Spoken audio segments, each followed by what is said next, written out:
Good evening. Come on now, good evening. There you go, there you go, there you go. Awesome, it's a wonderful opportunity to be here tonight. As a member of a sports family that spent the 90s and early 2000s at Larkin, I've seen and I've been around a lot of talented athletes, some of which are in this room today. When I was a youngster, I remember watching Darren, play. I remember watching Coach Carter play, Marcus play. And it's a privilege to be amongst you all today. It's also a special privilege and an honor to have the opportunity to introduce somebody who I would call not only a friend, a former professional colleague, a teammate, but more importantly, a brother. When Eyad asked me to introduce him tonight, I said that I would do so under one condition, only if I could use the word exemplify over 5 times. I got a story for this, so I want you guys to keep track around how many times I say exemplify. You see, about 8 years ago, Eyad was one of my groomsmen at my wife and my beautiful wedding, right? And he gave a speech, and he stood up there amongst my blood brothers. And when he spoke, he used the word exemplify over and over and over again. I'm like, what's going on? Why is this man? I'm like, does he have too many drinks? What was it, right? But he kept on saying exemplify.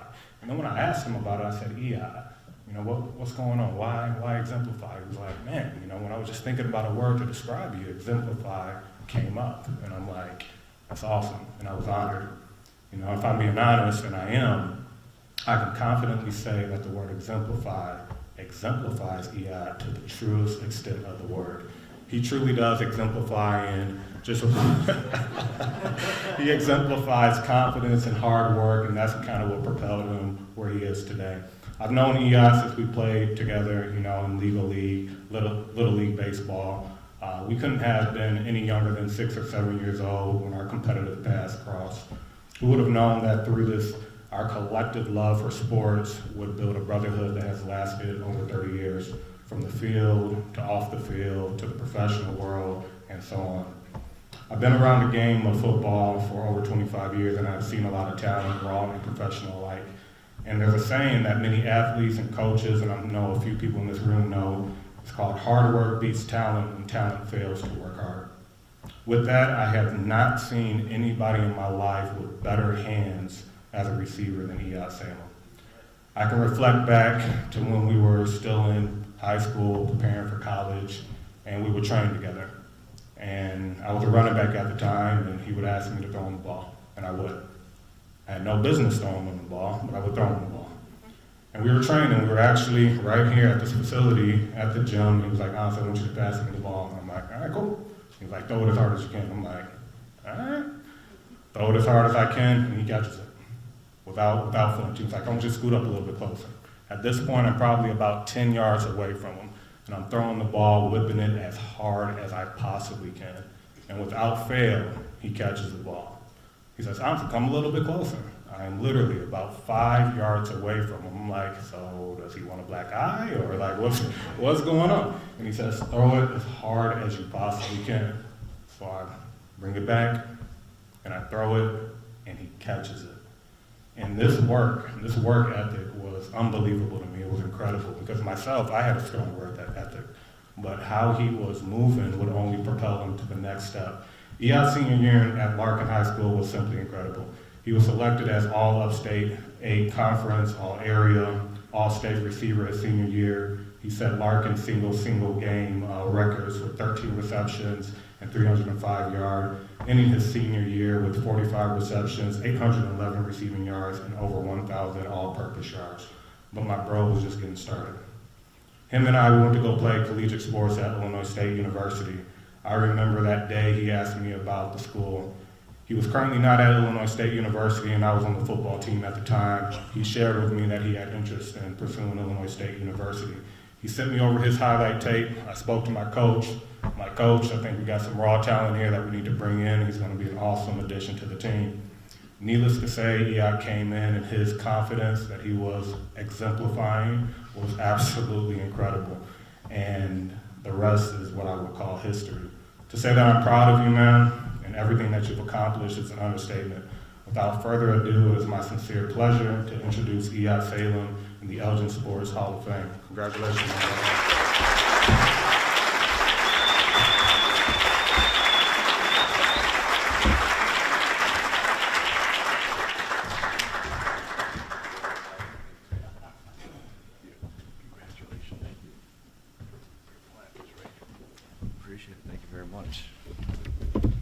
Well, Ansu, that was nice of you.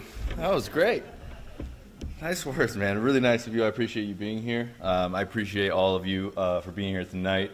The staff, all the incredible athletes. I'm truly privileged to be standing up here. And, you know, as Coach Carter said, right, you got to start with some thank yous, right? So, you know, without a doubt, the folks that are here with me tonight, you know, my dad who put the ball in my hand, played catch with me, and you know, it's the first time I kept saying, hey, throw harder and harder. And, you know, my mom, the unbelievable support that she's given me over the years, and coming to all my games, learning as an Arab family how to tailgate was a little bit different. Rather than show up, walk in the stadium, and leave afterwards. But thank you guys to my friends, to everyone that's here. You guys have been an unbelievable support system to me, and this is something I couldn't imagine accepting without you guys here, because I really wouldn't be here without you guys. So thank you to my unbelievably beautiful wife. You know, I couldn't imagine being this happy right now in my life. I have a newborn, a 3-month-old, my first, and thank you. You know, I looked at my career, believe it or not, as a failure. It took me a while to really get over it, just because it's, you know, I had plans, as every athlete would, to be at a different level, to, you know, succeed, to achieve. And when I was cut by the Buccaneers and, you know, my career kind of fizzled out after that, it was a really, really difficult thing to get over, something I didn't really like talking about. And, you know, now, past few years or so, I would say last maybe 4 or 5 years ago, I really truly started appreciating it, mostly because I realized the better days are in front of me with my new family, and that's really what kind of matters to me. But I will say there are a couple of points of through my career that I thought were pretty interesting. So, you know, I didn't play organized football until the Redskins, right? You guys remember Redskins? Pop Warner, we talked about that a little earlier. Well, or the Elgin Football Club. Maybe that's what they're called now. You know, being somebody, I wanted to be a receiver, picked, you know, what number to want to be, chose 95. So here I am trying to figure it out, and I just remember just trying to fit in. I've never played organized football, trying to figure it out, and, you know, just blending in to the rest of the crowd until I really achieved what I thought was incredible, and I was a backup kicker. And so from that point on, you know, I just remember telling my coach one day after practice, throw it harder. It was just a fun thing for me to do. Well, he decided the first time I thought I should get a pass in a game was the championship game. And it was in the fourth quarter. So pass gets thrown, I catch it, I black out, I don't know what's happening. And, you know, from that point on, I'm like, trajectory. This is where it's going to go. And so I got invited to play with the Chiefs. Now, if anybody understands in Pop Warner, the Chiefs, right, that was like where the big boys played. That's where you got an invite from the Chiefs, you made it, right? Well, my first day, I thought, I need to get some receiver gloves. I need to get serious about my craft here. So we happened to see a garage sale. So me and my mom loved garage sales. We'd walk in, and I saw a pair of gloves. I was like, these are gloves. These should work. They were big. They were yellow. I thought Chiefs, right? Well, it turned out to be gardening gloves. So I show up to practice with gardening gloves. And, you know, I'm like keeping them in my pants, like waiting to get ready. And here we are about to get ready to, you know, routes on air, whatever the case was. And here I go, ready to roll, right? Like there's like rubber beads on the back of it. And so I got made fun of, I got in a fight, and I quit that team. Because it was, you know, yeah, it was one of those things where I wasn't really going to be run over, right? So I left that, and, you know,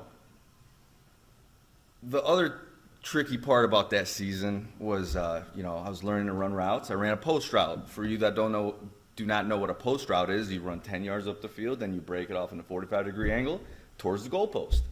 So from that, I ran a post route and ran right into the goalpost.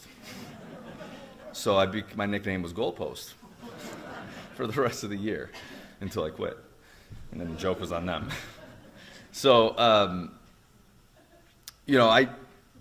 things go well. I finally get an opportunity. I go to Minnesota State for a semester. I didn't want to play in front of 500 people. I saw Ansu at the rec center that one day, and he probably remembers.